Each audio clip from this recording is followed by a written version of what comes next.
Hello विद्यार्थी मित्रांनो, मी Shah sir आपल्या सर्वांचं स्वागत करतो सायन्स बाय शहा सर या युट्यूब चॅनलवर। विद्यार्थी मित्रांनो, आज आपण आरआरबी ग्रुप डी 2026 करिता सामान्य विज्ञान विषयाचे जी आपण सिरीज सुरू केली होती त्यामधला तिसरा भाग पाहणार आहोत। चला सुरू करूया। आपला जो मित्रांनो आजचा पहिला प्रश्न आहे तो आहे, सर्वांनी लक्ष द्यायचं आहे, पहा। आपला जो पहिला प्रश्न आहे तो आहे, amoeba moves with the help of, म्हणजे काय? अमिबा जो असतो हा कशाच्या मदतीने हालचाल करतो, असं आपल्याला विचारलं त्यांनी की अमिबा जो आहे तो कशाची मदत घेऊन हालचाल करतो, असं आपल्याला त्यांनी विचारलं। ऑप्शन दिलेले आहेत सिलिया, फ्लॅजेला, सुडोपोडिया आणि विंग्स। विंग्स तर नसतात त्याला, बरोबर आहे, सरळ सरळ चौथा ऑप्शन तर कटलं।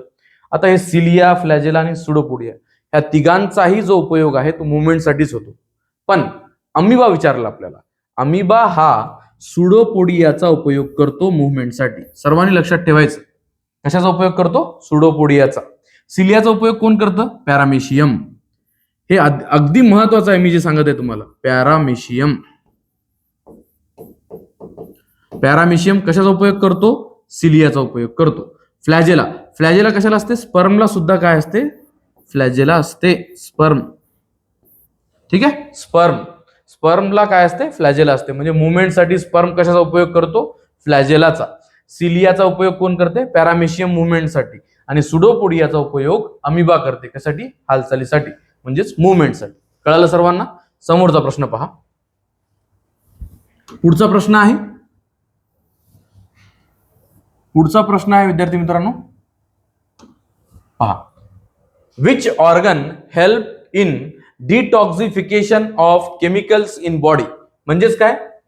शरीरातील विषारी द्रव्ये बाहेर टाकण्यास कोणता अवयव मदत करतो? म्हणजे आपल्या बॉडीमध्ये जे काही केमिकल्स गेलेत त्यांना अजून हलक्या याच्यामध्ये कन्वर्ट करणं, म्हणजे जे आपल्यासाठी टॉक्सिक नसतील अशा पदार्थामध्ये कन्वर्ट करणं, हे काम कोणाचं आहे? त्यांनी आपल्याला असं विचारलं। ऑर्गन दिलेले आहेत बघा, 4 ऑप्शन आहेत। किडनी म्हणजे मूत्रपिंड, लिव्हर म्हणजे यकृत, हार्ट म्हणजे हृदय, लंग्स म्हणजे फुफ्फुसे। आता बघा, फुफ्फुसांचं काम ते नाही, डिटॉक्सिफिकेशन नाही। फुफ्फुसांचं काम काय? ऑक्सिजन आतमध्ये घेणं आणि CO2 ला बाहेर फेकणं। हृदयाचं काम काय आहे? हृदय काय करतो की एका मोटर सारखं काम करतो, तो आपल्या बॉडीमध्ये रक्त पूर्ण प्रत्येक सेल पर्यंत पोहोचवणं, हे काम कोणाचं आहे? हृदयाचं आहे। लिव्हरचं काम असतं की आपल्या बॉडीमध्ये जे काही टॉक्सिक असतील त्यांचं डिटॉक्सिफिकेशन करणं। काय करणं? डिटॉक्सिफिकेशन, म्हणजेच काय? विषारी द्रव्य बाहेर टाकणे, हे काम कोणाचं असतं? लिव्हरचं असतं। सर्वांनी लक्षात ठेवायचं, यकृत, लिव्हर। किडनी काय करतं? किडनीचं काम असतं एक्सक्रीशन। एक्सक्रीशन म्हणजे काय? आपल्या बॉडीमध्ये निर्माण झालेले नायट्रोजनस वेस्ट हे बाहेर फेकणं, हे काम कोणाचं आहे? किडनीचं आहे। पण डिटॉक्सिफिकेशन म्हटलं ना त्यांनी आपल्याला, डिटॉक्सिफिकेशनचं उत्तर यकृत राहील। विद्यार्थी मित्रांनो, व्हिडिओ जर माझे उपयोगी वाटत असेल तर माझ्या चॅनलला लाईक, शेअर आणि सबस्क्राईब करायला विसरू नका। आपल्या चॅनलचं नाव आहे सायन्स बाय शहा सर। चला पुढचा प्रश्न पाहूया। पुढचा प्रश्न आहे,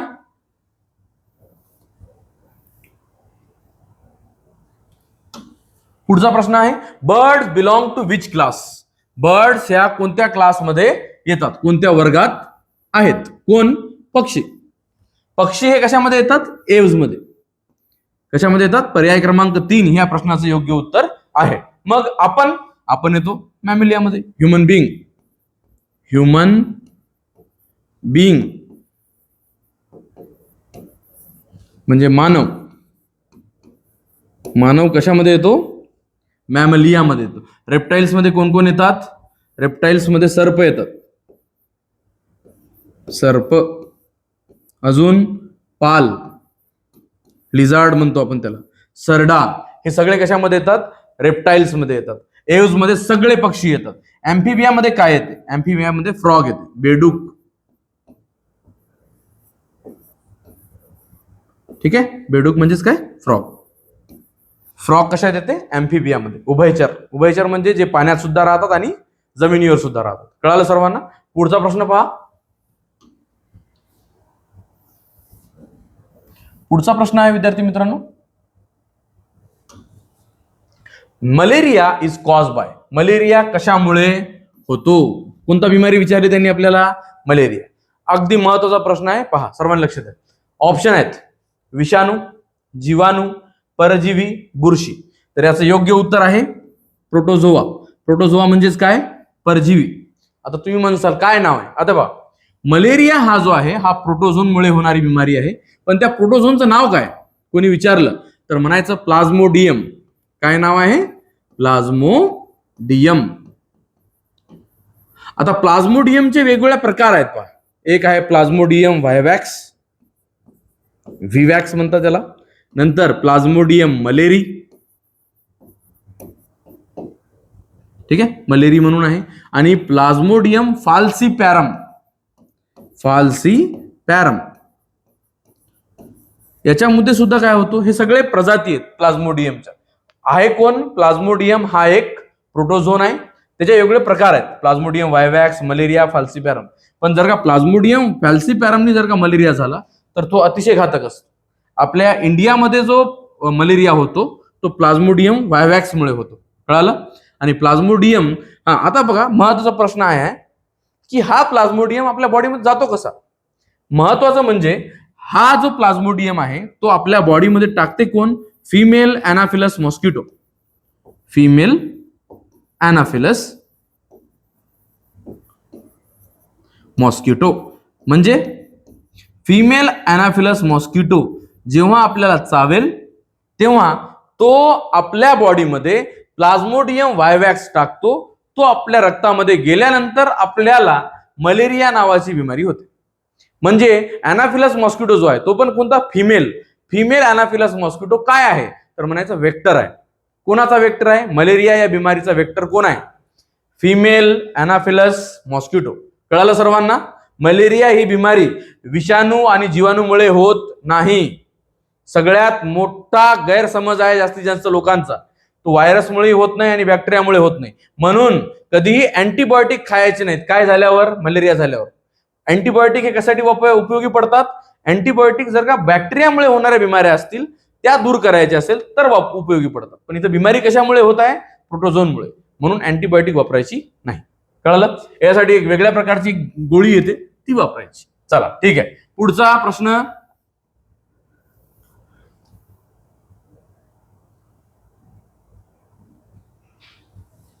चलो पुढचा प्रश्न आहे the organ that help in digestion.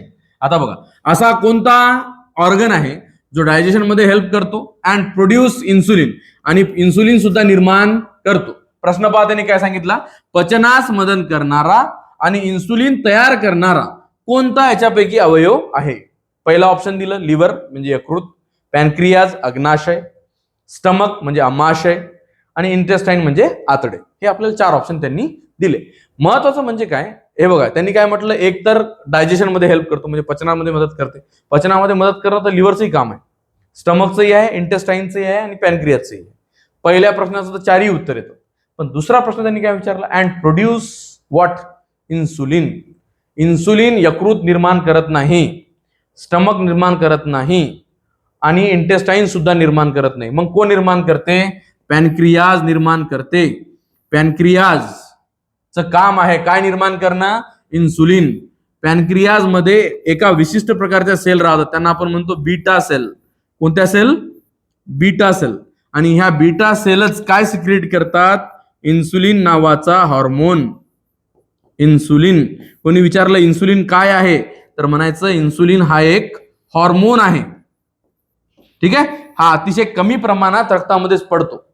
कळालं? इन्सुलिन. आणि इन्सुलिनच्या कमतरतेमुळे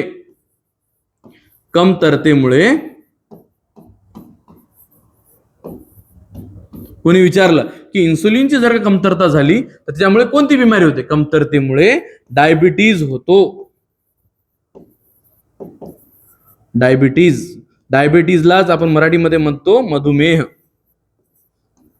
काय होतो? मधुमेह. मधुमेह कशाच्या कमतरतेमुळे होतो? इन्सुलिनच्या. आणि इन्सुलिन हा हार्मोन कोण सिक्रेट करते? Beta sale. बीटा सेल कशामध्ये असतात? पॅनक्रियाज मध्ये. पॅनक्रियाज एका प्रकारची ऑर्गन आहे, ग्लँड आहे. काय आहे? ग्लँड. आणि ती सुद्धा कोणती ग्लँड आहे? Dual Gland. म्हणजे ती एक्झोक्राईन सुद्धा आहे आणि एंडोक्राईन सुद्धा आहे. म्हणजे ती एन्झाईम सुद्धा सिक्रेट करते आणि हॉर्मोन सुद्धा सिक्रेट करते. चला पुढच्या प्रश्नाकडे जाऊया. पुढचा प्रश्न आहे विद्यार्थी मित्रांनो,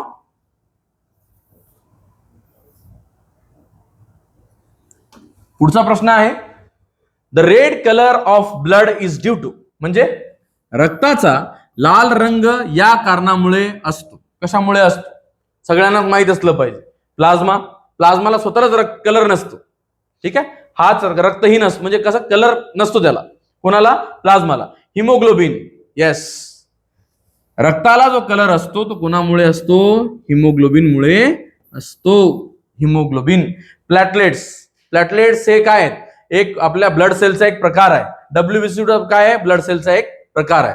डब्ल्यूबीसी, आरबीसी आणि प्लॅटलेट्स असे 3 प्रकार होतात कोणाचे? ब्लड सेलचे. आता पहा, कोणी विचारलं जर इथे हिमोग्लोबिन नसता, इथं आरबीसी असतं, तर आपण आरबीसीवर टिक केलं असतं. हे बघा, लक्षात ठेवा, रक्ताला जे लाल कलर देतं ते देते आरबीसी. आरबीसीला जो लाल कलर आहे तो कशामुळे आहे? हिमोग्लोबिनमुळे. आणि हिमोग्लोबिनला जो लाल कलर आहे तो कशामुळे आहे? आयरनमुळे. कळालं? म्हणून जर आयरन आलं तरी बरोबर, हिमोग्लोबिन आलं तरी बरोबर, आणि आरबीसी आलं तरीही बरोबर. आणि आरबीसीला दुसरं नाव काय? इरिथ्रोसाइट आलं तरी सुद्धा बरोबर. कळालं? या प्रश्नाचं जे योग्य उत्तर होतं ते होतं हिमोग्लोबिन. सगळ्यांनी लक्षात ठेवायचंय. चला पुढच्या प्रश्नाकडे जाऊया. पुढचा प्रश्न आहे animals that eat only plants are called, म्हणजे जे प्राणी फक्त वनस्पती खातात ते. सगळ्यांनाच माहित असलं पाहिजे. जे फक्त वनस्पती खातात त्यांना आपण हर्बिवोरस म्हणतो. ठीक आहे, हर्बिवोरस म्हणजे काय? शाकाहारी. जे मांस खातात त्यांना आपण कार्निवोरस म्हणतो, मांसाहारी. बरोबर. आणि जे मांसही खातात आणि भाजीपाला सुद्धा खातात त्यांना आपण ओमनिवोरस म्हणतो, सर्वाहारी. कळालं? इथं आपल्याला त्यांनी काय विचारलं? वनस्पती खाणारे कोण? तर उत्तर काय येईल याचं?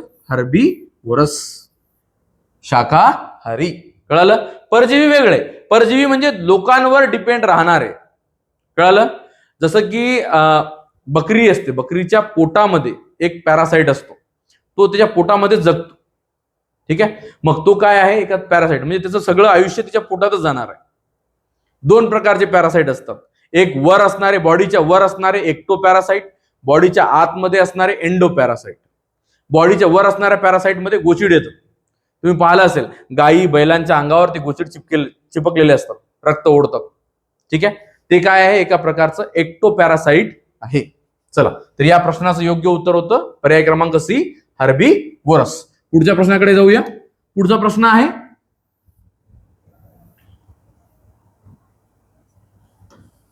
Which blood group is called universal donor, म्हणजे कोणत्या रक्तगटाला युनिव्हर्सल डोनर म्हणतात? म्हणजे असा कोणता ब्लड ग्रुप आहे जो सर्वांनाच काय देऊ शकतो? रक्त देऊ शकतो, रक्तदान करू शकतो. असा कोणता ब्लड ग्रुप आहे? तर याचं उत्तर येतं ओ. काय येतं? ओ. अजून महत्वाची गोष्ट तुम्हाला काय काय विचारू शकते, पहा. सगळ्यात पहिले रक्तगटाची शोध कोण लावला हे विचारू शकते. Carl Landsteiner. ठीक आहे, काय नाव आहे? Carl Landsteiner. कार्ल लँडस्टेनरनं काय केलं? रक्तगटाचा शोध लावला. त्यानं कोणते कोणते रक्तगट शोधले होते? ए, बी आणि ओ. कळालं? नंतर त्यांच्या विद्यार्थ्यांनी एक ब्लड ग्रुप शोधला, त्याचं नाव होतं एबी. एबी या रक्तगटाचा शोध कार्ल लँडस्टेनरने लावला नाही, त्याच्या विद्यार्थ्याने लावला. त्याने कोणत्या कोणत्या ब्लड ग्रुपचा शोध केला? ए, बी आणि ओ. आता पहा विद्यार्थी मित्रांनो, इथं फक्त ए बी आणि ओ असंच देऊ नये. जर पॉझिटिव्ह निगेटिव्ह देऊन असतं तर काय म्हटलं असतं आपण की कोणता युनिव्हर्सल डोनर आहे? तर लक्षात ठेवा, ओ निगेटिव्ह. कोणता? ओ. ओवर काय असला पाहिजे? Negative, RH negative. O negative हा असतो काय? Universal donor. म्हणजे तो कोणालाही रक्त देऊ शकतो. ओ निगेटिव्हला देऊ शकतो, ओ पॉझिटिव्हला देऊ शकतो, A positive, A negative, AB positive, AB negative. सर्व समजलं? B positive, B negative. सर्वांना रक्त देऊ शकतो कोण? ओ निगेटिव्ह वाला. कळालं सर्वांना? चला पुढचा प्रश्न पाहूया. पुढचा प्रश्न आहे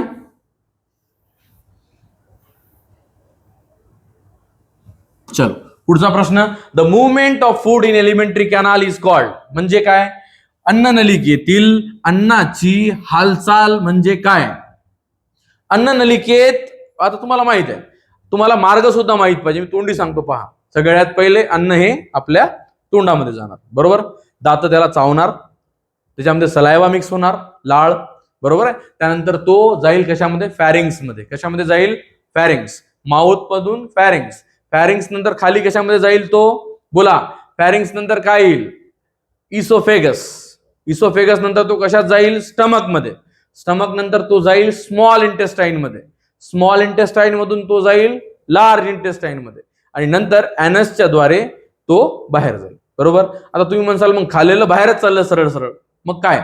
आपण जे काही खातो ते पहिले स्टमक मध्ये जातं, तिथे 4 घंटे राहतं. अन्न जे खातो आपण, आता खाल्लेलं अन्न 4 घंटे कुठं राहणार आहे? माझ्या स्टमक मध्ये राहणार आहे. तिथून नंतर मग त्याच्यामध्ये वेगवेगळ्या प्रक्रिया सुरू होतात आणि स्मॉल इंटेस्टाईन मध्ये जास्तीत जास्त त्या अन्नामधले जे काही न्यूट्रिएंट्स आहेत ते सर्व रक्तामध्ये ओढून घेतल्या जातात. लार्ज इंटेस्टाईन मध्ये आता फक्त त्याला बाहेरच फेकायचं बाकी राहत. कळालं सर्वांना? महत्वाचं होतं, या लक्षात ठेवायचं. आता मला सांगा, ते जे अन्न आहे आपण जे खाल्लं ते इंटेस्टाईन मध्ये फिरत असतं, समोर समोर समोर समोर जात असतं. स्मॉल इंटेस्टाईन मधून लार्ज इंटेस्टाईन मध्ये, छोट्या आतड्यामधून मोठ्या आतड्यांकडे जाते, बरोबर आहे. पण ती मुवमेंट आपल्याला जाणवत नाही, राईट? जाणवत नाही. ती काऊन नाही जाणवत? कारण की ते आपल्या कंट्रोलमध्ये नसते.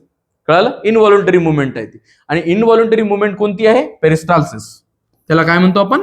पेरिस्टाल्सिस. सर्वांनी लक्ष द्यायचं. पेरिस्टाल्सिस म्हणजे काय? आंतरचलन. म्हणजे लक्षात ठेवायचं, अन्ननलिकेतील अन्नाची हालचाल म्हणजेच काय? पेरिस्टाल्सिस होते. कळालं सर्वांना? चला पुढच्या प्रश्नाकडे जाऊया. पुढचा प्रश्न आहे,